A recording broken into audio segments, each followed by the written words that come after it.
한국이 얼마 전 일본에 전쟁을 선포했다. 더 이상 독도가 일본 땅이라 억지 주장을 하는 것은 일본의 국익에 도움이 되지 않는다. 일본의 독도 포기는 내가 직접 지시했다.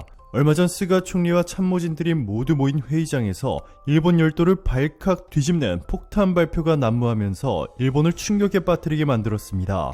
일본 전문가들의 주장에 따르면 스가 총리와 참모진들이 모인 이 회의장에서 나온 충격적인 발언, 한국이 얼마 전 일본에 전쟁을 선포했다. 의 의미는 일본이 한국을 자극해 독도 주변에 일본 자위대를 보냈다가 일본은 한순간에 박살이 날 수 있다는 것을 뜻하고, 만약 일본이 또 한 번 독도와 관련해 한국을 자극할 경우 한국은 더 이상 말로만 경고를 하지 않고 행동으로 옮길 것이다 라고 말하고 있습니다. 일본이 이렇게 최근 한국을 극도로 두려워하기 시작한 것은 최근 한국군과 일본 자위대가 크게 비교되는 행보를 보이고 있기 때문인데요. 최근 북한이 일본 방향으로 겨냥해 시험 발사한 순항미사일을 일본이 탐지하지 못해 일본 국민들은 불안에 떨고 있습니다. 요미우리 신문의 보도에 따르면 북한의 순항미사일 시험 발사에 대해 일본 자위대는 발사 사실을 탐지하지 못한 것으로 알려졌습니다.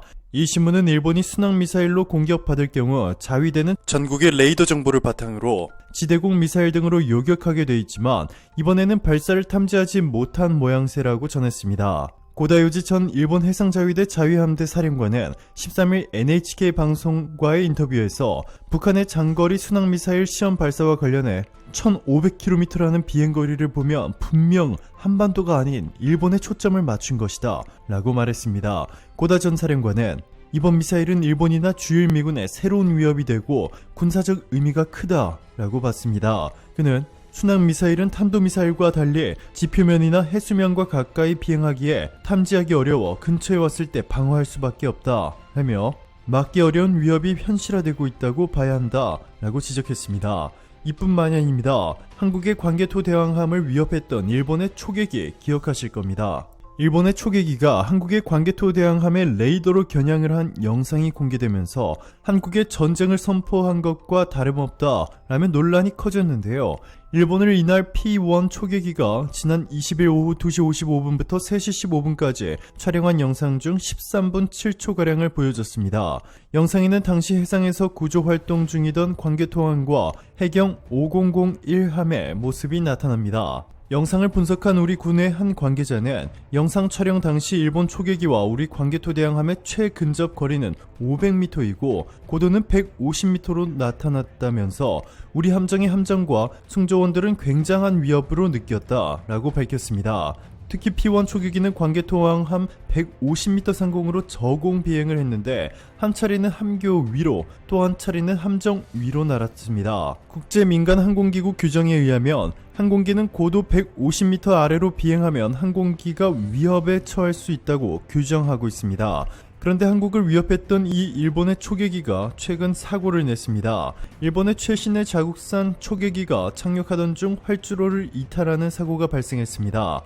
NHK 방송과 교도통신에 따르면 7일 오후 4시께 기우현 가카미가하라시의 항공자위대 기우기지에 착륙하던 초계기가 활주로를 벗어나 주변 잔디밭에 선명한 바퀴 자국을 남기고 멈춰섰습니다. 해상자위대 조종사가 조정을 맡은 사고기에는 방위성 직원 등 10명이 타고 있었지만 사상자는 없는 것으로 알려졌습니다. 사고기는 가와사키 중공업이 기우공장에서 제작해 해상자위대에 납품할 예정인 P-1 초계기입니다. 이날 오전부터 인도전 점검을 위한 첫 확인 비행을 하고 착륙하던 중이었습니다. 해상자위대가 잠수함 탐색용으로 도입하고 있는 P-1 초계기는 P-3C의 후신으로 가와사키 중공업이 제작한 일본산 항공기입니다. 일본이 자국 기술로 만든 최신의 초계기라며 그토록 자랑을 해왔는데 국제적으로 큰 망신을 당했습니다. 반면 한국은 중국과 북한을 제외하고 아시아에서 가장 먼저 잠수함 발사 탄도미사일 SLBM을 국산 기술로 개발 및 시험 발사까지 성공했고, 글로벌 파이어파워가 공개한 자료에 따르면 군사력 세계 6위인 한국의 예비군 전력, 동원 가능한 군병력 평가 기준 일본을 완전히 압도하고 있습니다. 이렇게 군사력으로 한국이 일본을 따라잡아버린 데 이어 경제까지 놀라운 역전에 성공시켜버렸습니다. 윤호중 더불어민주당 원내대표가 8일 역사는 문재인 정부를 해방 이후 75년 만에 일본을 넘어선 정부로 기록할 것이라고 높이 평가했습니다. 원내대표는 이날 오전 국회에서 열린 본회의 교섭단체 대표 연설에서 올해 7월 유엔 무역개발회의는 195개국 만장일치로 한국을 개발도상국에서 선진국으로 격상시켰다며 이같이 말했습니다. 이어 윤 원내대표는 일본의 수출 규제에 맞서 한국의 기술 독립에 나섰다고 했습니다. 그는 2019년 일본은 수출 규제를 앞세워 경제 침략을 감행했다며 민관정에 함께 기술 독립에 나서 메이드 인 코리아의 저력에 다시 깨어났다 라고 힘을 주어 말했습니다. 그 결과 100대 핵심 품목의 대일 수입 의존도가 4년 전에 비해 약 10%포인트가 낮아졌으며 윤 원내대표는 한국은 2018년 구매력 기준 1인당 GDP 부문에서도 일본을 추월했다. 2020년 국가 경쟁력 종합순위와 국가 신인도 역시 앞섰다 라고 강조했습니다. 윤 원내대표는 문재인 정부가 일본을 넘어선 정부라고 거듭말했고 국회의원들은 박수로 화답했습니다. 일본을 향한 한국의 폭탄 발표는 여기서 멈추지 않았습니다. 이재명 경기지사는 애초 사고 발생 직후 국제 원자력 사건 5등급이었던 후쿠시마 원전은 대량의 방사선 물질을 방출하면서 레벨 7등급으로 격상됐다. IAEA가 규정한 최고 등급이라고 비판했고 국제원자력기구 IAEA가 후쿠시마 오염수 조사 국제조사단 11명의 한국 전문가를 포함시키겠다는 파격 발표를 하자 겁을 먹은 일본의 도쿄전력이 원전의 오염수를 처리하는 다액종 제거 설비에 설치된 필터들을 자체 조사한 결과 25곳의 필터들 가운데 24곳이 파손된 것으로 나타났습니다.